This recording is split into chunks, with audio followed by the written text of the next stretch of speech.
యేసుమాట నా జీవితాన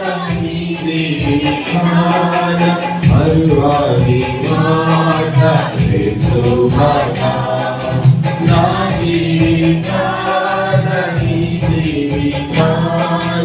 మరువాని మాట యేసుమాట భలే మాట యారు మాట బైబిలు మాట యేసు మాట భలే మాట యారు మాట బైబిలు మాట యేసు మాట. నీవు నన్ను కలుగజేసిన విధము చూడగా భయమును ఆశ్చర్యమును నాకు పుట్టుచున్నవి, అందును బట్టి నేను నీకు కృతజ్ఞతాస్తుతులు.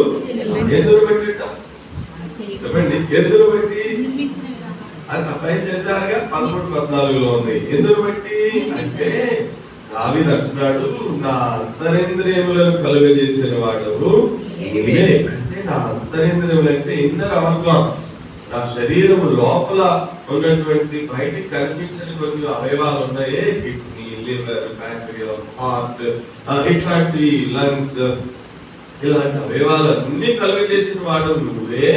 నా తల్లి గర్భమందు నన్ను రూపించినటువంటి వాడు కూడా నువ్వే.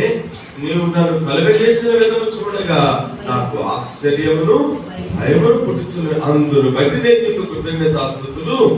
అంటే నేను అనుకుంటాను ఈ కీర్తన రాసినప్పుడు బహుశా దావీదు కూడా ఏ రోజు అయి ఉంటుంది,